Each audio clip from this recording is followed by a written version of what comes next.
Next up on the Destiny and Purpose podcast. Welcome to Destiny and Purpose Podcast Season 3. Oh my God, I told you all, you are in for a treat. Today, I have with me one of my favorite people, my amazing guest today, my husband. That's what I call him, Pastor Kimball Boyd. Thank Thank you. you for having me, honey. How you doing? I'm great. How are I'm you? good. It's good seeing you. It's awesome to see you on this platform, and I'm ready. I'm ready. What you got for me? I'm so excited that you are my first guest.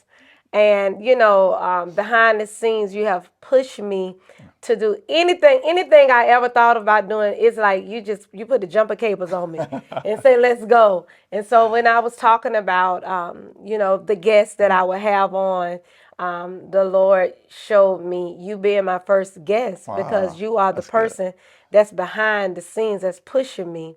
And so I'm so honored to have you here today with me. Wow.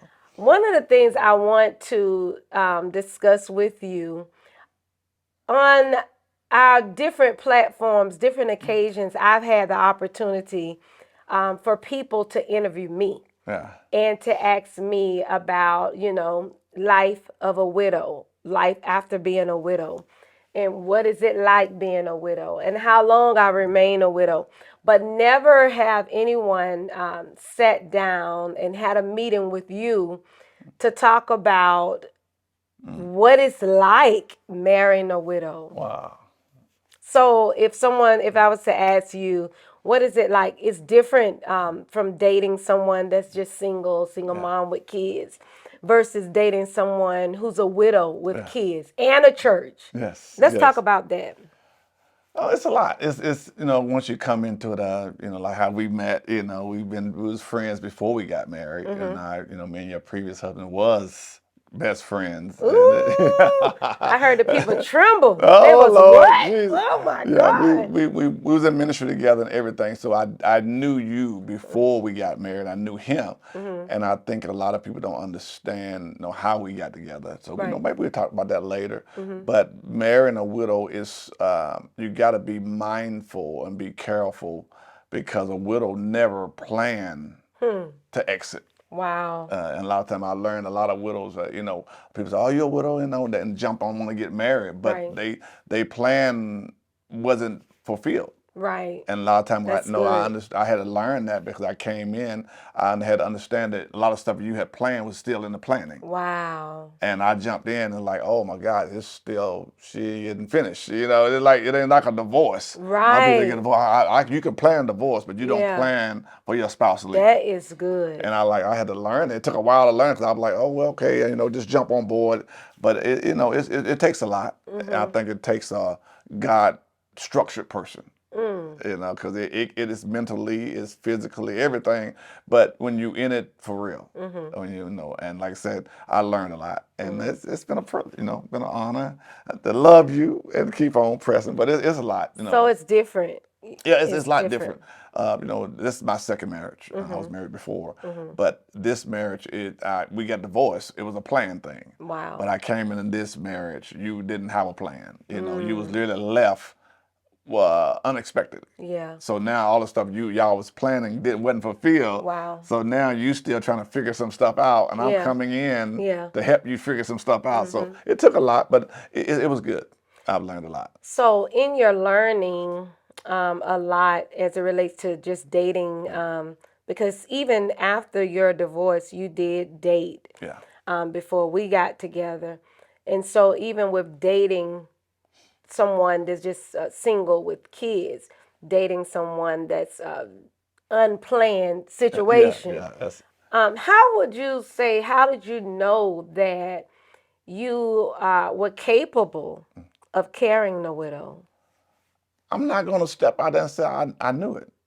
That's I, good. I, That's fair. I didn't know because it's something that I've never been in before. I never experienced it before. The hurt. You have kids. You have four children, and to come in with that, everybody got their own personality. Everybody dealing with Yeah. their father's death a different way. So Right. I can't say, well, I know how to handle. I didn't know that. I was coming in blind to everything, Wow. and while y'all was learning how to grieve, I was learning how to comfort a griever. And it took a lot, and I'm still learning, you know. And I came in that picture, it's like, oh my God, you know, Lord, you need to help me. Did I bite off too much? Did I step somewhere? That's And good. I had to be honest with myself. Lord, this is a lot. Yeah. You know, this woman have a ministry. She have 4 children. She have a home. She's been abandoned by a lot of people. You know, in that aspect. You know, a lot of people didn't see all that. Yeah. And I'm coming in. I've been knowing you. I've been knowing him. And like, oh my God. But you know, Lord kept me. I prayed. I kept on praying. So Lord, help me to have the wisdom to help her grieve, and allow you to grieve. So that takes me to my next question. How would you say you were able to navigate and balance um, a new marriage on top of this woman, your wife, grieving along with the kids that are grieving? What was that like for you? Oh my God, it was. You remember when we went To the beach? to the beach, and like a lot of people are like, no, that was my best friend. He was my friend too, and he was your husband, and we both lost something at the same time. Wow. And when we went to the beach, I like, you know, like, Lord, we got to figure this out. We got to bring something. So the Holy Spirit led me. So, well, both of y'all cry.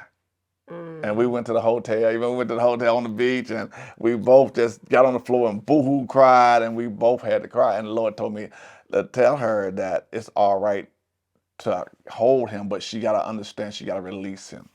Not forget him, but release him. And when you did that, we did that. We both cried. It was so funny because I thought the hotel was going to come and get us. We in the room just boo-hoo crying. Yeah. But, you know, we were both crying for different places. Right. I'm crying because I lost my friend, and now I'm watching his wife grieve. And so it took a moment, but it was good. I learned a lot. I learned a lot. You know, even when we was in the hospital room when he was on his, you know, when he had passed, and we was all in the hospital room, everybody was crying, and the Lord laid on my heart. Then I said, I got you.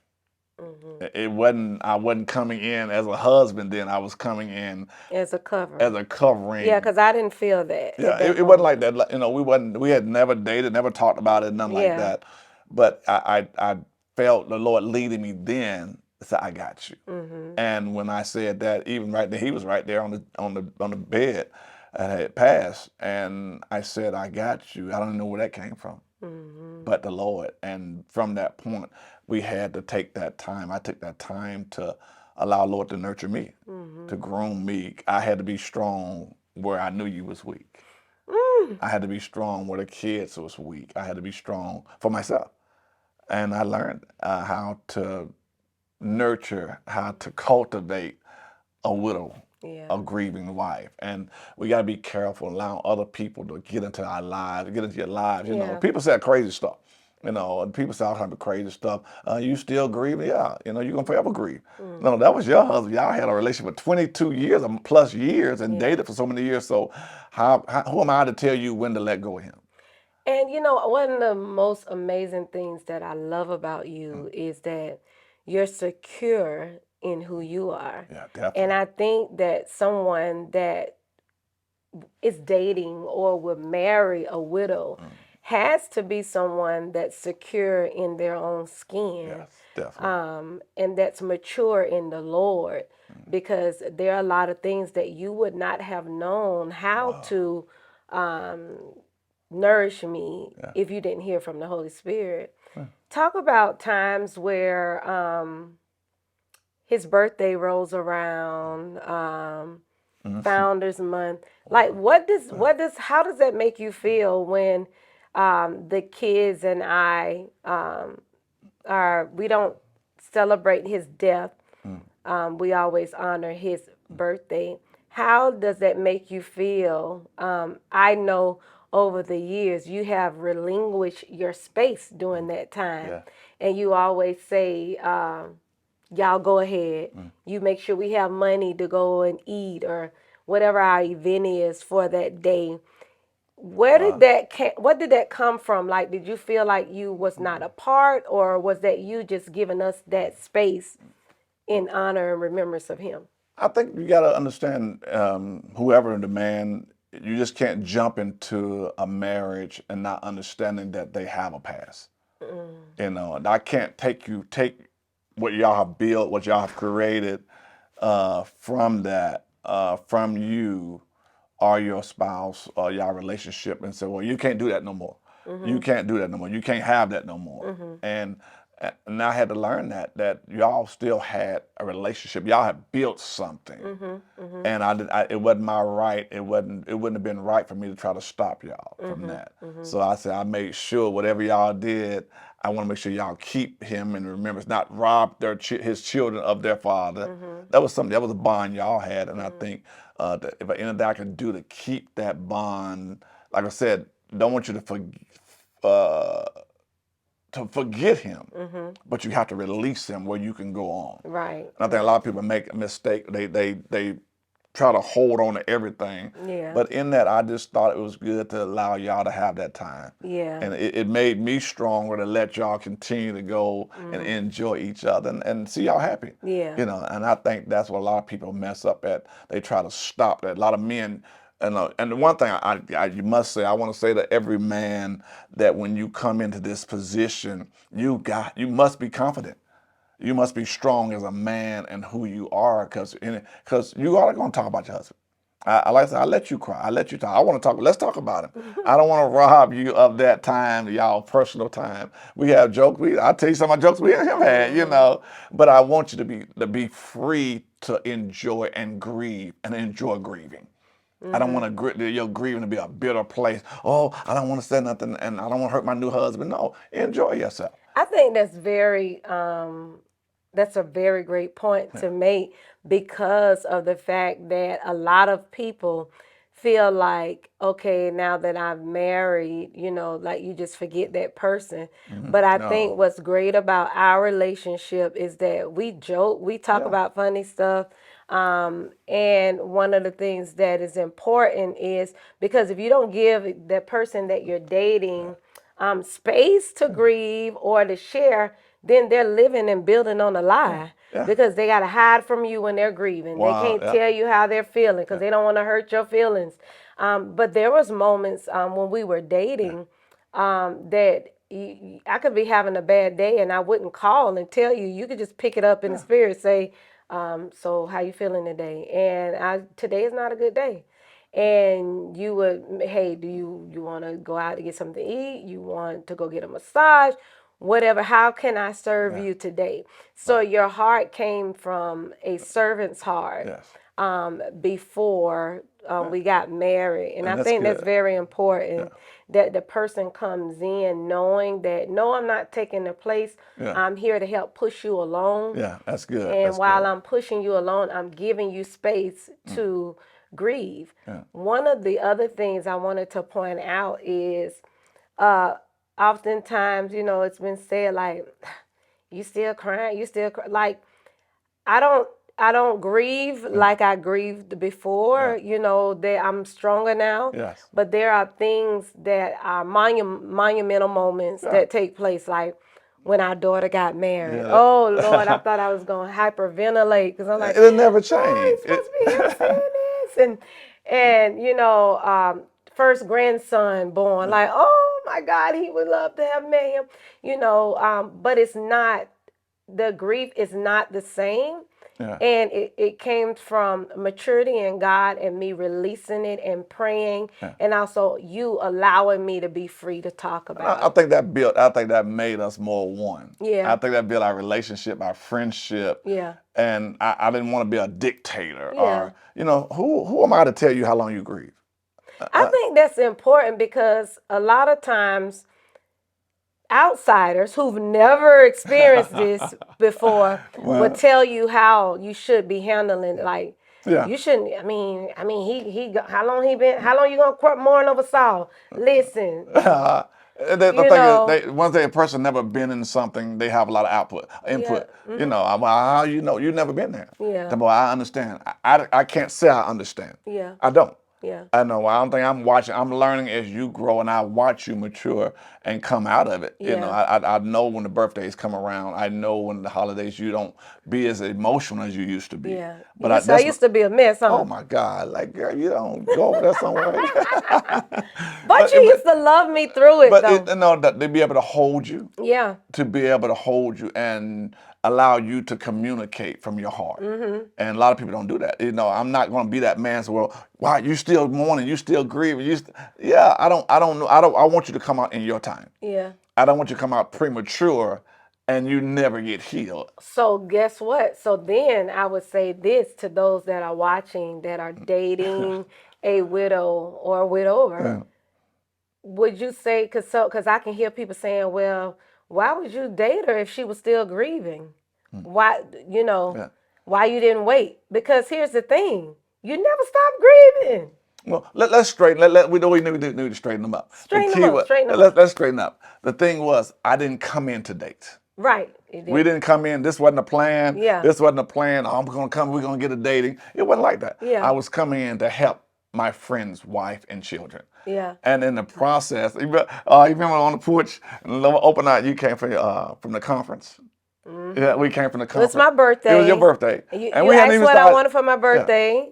Yeah, I was Pastor Nick and you was Elder Boyd. Yeah, and when you was in out of state in Texas, and I called and said, "Well, what you want?" She said, "Well, I want some crabs and I want everything for my birthday." I thought, "Okay, I got you covered." Came back, we had the spread, had the crabs and the chicken, the ribs, everything laid out. And I just think that day God had prepared us. So it was crazy. Yeah. That day was unusual. Because people say, "Oh, y'all must have been talking before." No, we never talked never to each even other. looked at you like that. And I just think that day, when I got ready to leave to go to my sister's house, she's like, "Where you going?" I'm like, "Where I'm going? I'm leaving." And I think that's when God opened our hearts up because He knew what's needed.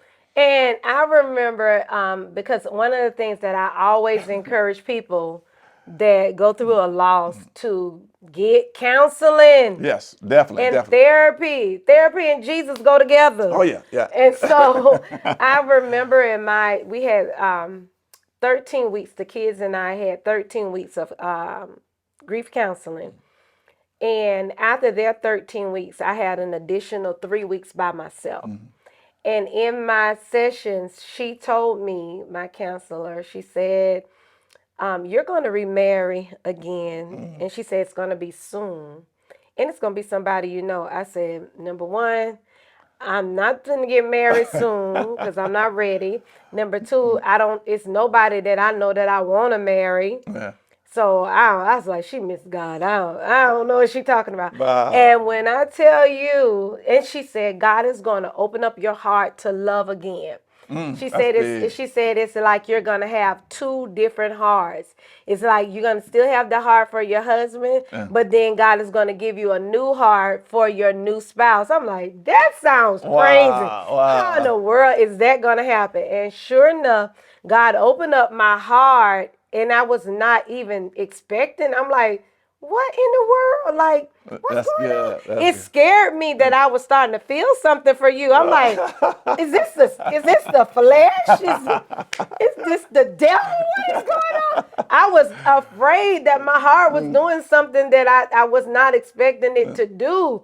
So I shared it with her. She was like, no, that's just what God said. Wow. And yeah. I remember we went to a homegoing. I went to that homegoing out in Decatur, and I was in the back seat. I think it was in the back. I was already in the car, and I think you was in. I was in the front seat. You was in the back seat. We was riding with another couple. Yeah, and so we was in the car. I'm sitting in the back seat, and this lady came out the car. And, hey, she spoke to everybody. Then she said, "Hey, you." And then she went and told the other people, said, "I don't know that guy in the back seat, but that's Pastor Nicky's husband." And had never seen me before, never. And a lot of people don't understand a lot of those things happen. A lot of confirmation we received before we even started dating. Yeah, we hadn't even thought about it. I like when Pastor Adrian, he called me over to cook some crabs one time. Yeah. He don't even eat crabs. You know, people understand a lot of stuff he set up. He don't even eat crabs. Yeah. But he called me over to cook crabs to see if you can cook my wife crabs. My wife loves crabs, so if you can't cook no crabs, you might not be the one. And I went over there and cooked those crabs, and I think that joker, he might have ate like 2 dozen crabs, but Yeah, he he never did. eat crab. Never. And I'm like, man, and he's all, yeah, this good, It's this good. good, it's good. Kind of like gave you the, Yeah, yeah, and that's like, what's okay. up. And then another, when he called me to cut the boy's hair. Yeah, I want And to he normally cut the boy's hair. He said, hey, Doc, come on, man, come cut my boy's hair. And he came and I cut their hair. He said, oh, yeah. And like, he was setting it up. Oh, what about when I had surgery on my toe? Oh my God, that was crazy. He said, hey, Doc, I need you to come and take my wife. We got to go to the Walgreens and get some stuff for my wife. So we get to like, people don't understand. We got to the Walgreens and I said, okay. He said, no, you get out. I was like, get out. He said, go get my wife. What do my wife need? Go get it. I said, okay. Go get the stuff. I go get all the Band-Aids and everything. He's sitting there. He said, well, fix a toe. And I'm like, fix a toe? So I'm like, fix a toe? Okay, so I started bandaging up everything, and he watched me bandage her foot. He watched me bandage her foot. And like, he sit there to see what I was gonna do. And what was that, about a year later? A year later, I had to do it again without him being here. And it's just stuff like that. 2 years later. 2 years later. But it's just learning. But I think this is the ultimate confirmation for me. Was my mother-in-law, his mom. Yeah. We were at the graveyard, and I would never forget, Ashanti was in the car with us. We went to Jacksonville for something. And we were leaving the graveyard because we went to go put new flowers on the grave and everything.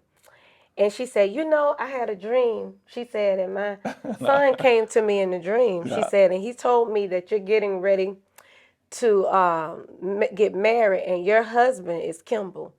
I slammed on brakes because number one, nobody, we wasn't even dating. We wasn't even talking.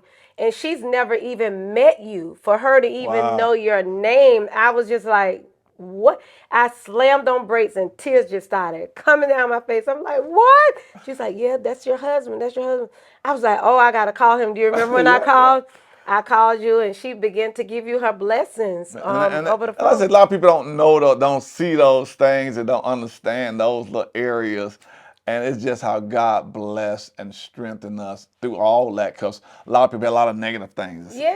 A lot of people said we was dating before he died. And a lot of people said, to hear the things that people said before just so hurtful. Yeah. I ain't gonna, we ain't gonna give them no platform. Every time we gonna give them platform. Yeah. But just marrying a widow, it's been a lot. A lot of lessons learned.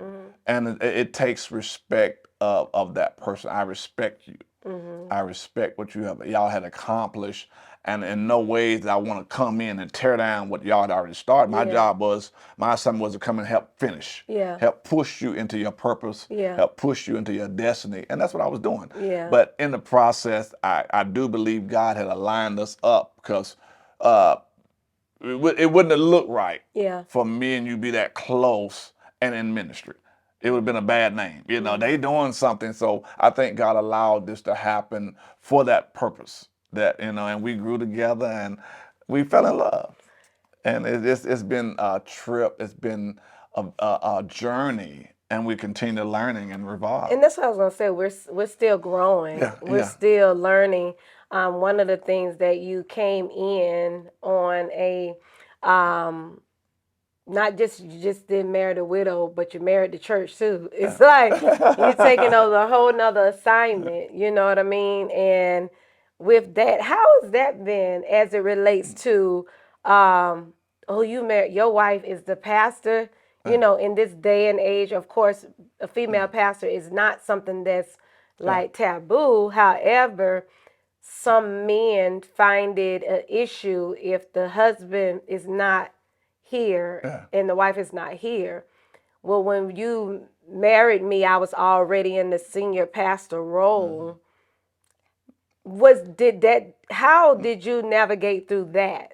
I think, like I said, the whole thing is the mindset. I came in to push the vision. That's good. I didn't come in to take position. I came in to push the vision. Yeah.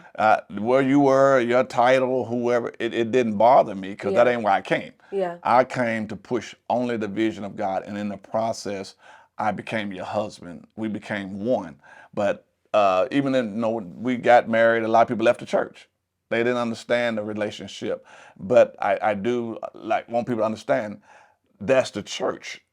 I'm the man at home. Come on, man. You know, that's the church. And people don't understand. We do communicate on things at the church. Yeah. You know, that's a title, but you still, I thank God that you still submit even at the church. Yeah, let's talk about, I know we're getting ready to wrap it up, but let's talk about this as it relates to being in that senior role, me being in that senior role. However, I know I don't have a problem with submission. Yeah. And I think that's a lot of times there's a stereotype where women that are in that position have a submission problem, or they want to run the house or run the man. For me, it grieves me if I know I even made a decision that you didn't agree with. And it's so important. It's very important to keep that line. You know, you got to understand this is church, but this is family. This is home. Yeah. And you can't allow the people to push you somewhere that's out of the will of God. Yeah. You know, it's structure. We honor one another,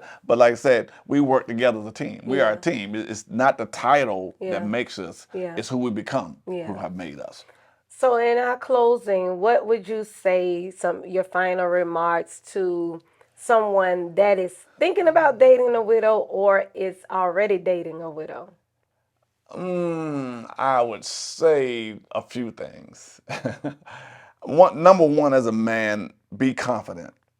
You have to be confident in who you are as a man, and you got to have an understanding of patience. A lot of times people are patient, but they don't have an understanding what is patience, and allow his wife or widower to grieve on their time. Yeah. I know you can't push a person through grieving.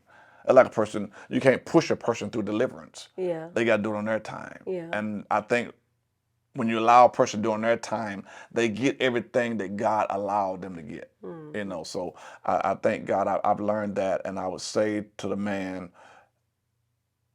you must have confidence in who you are. You must know who you are in God, in who you are as a person, and allow that person to grieve. And if you don't know who you are, I would definitely say this to men: if you've been in a relationship where you have been cheated on or anything like that, marrying a widow is not for you. If you've been cheated on or in any aspect of your why trust, would you say that? because when you marry a widow, you got to give yourself. You got to give all. You know, it just can't reserve nothing. I'm not gonna be like this. I'm not. No, a widow need all. It need every part of your heart. Need everything you love. Need everything about you. And I think when a person have been cheated, they hold back because they're afraid. I couldn't come into this holding nothing. I had to come to you empty, willing to grow, willing to give you all I have. And I believe God is going to take us to another level and continue to go forth. So, man, be confident in who you are. And if you're wounded, don't touch it, because you hurt somebody. If you're wounded, brother, don't touch her, because you're going to make it worse, because she need all of you, not some of you, all of you. Woo! That's a cash out moment right there. Oh, Lord, I may touch you on that one. Cash out, ding, ding, ding, ding. So listen, are there any upcoming things that you and I have upcoming that you would like to share with our podcast audience today? I don't know. I think we're gonna come out with a book pretty soon. We're gonna write a book and give people the details. The real juices. The real juices. Because a lot of people give them the tea. A lot of people don't understand how much we went through. Yeah. They don't understand the real hurt that we went through and God brought us through. So it's good. So we want to encourage y'all to stay tuned. Stay tuned. Coming soon to Bars and Nova near you. Hey, coming to your house, on your table. Yeah. Hey, man. So I want to thank you so much for, number one, pushing me to making this space available. We have just celebrated 7 years of being married, April the 9th. And so it's been a journey. Thank you for pushing me along the journey as it relates to how you said your assignment when you came into our lives was to help further the vision. And so as it relates to my destiny and purpose, my destiny was to continue the work, my purpose was to push other people. Yeah. And so thank you for being a part of that journey. What would you say, how have I impacted your life in that way?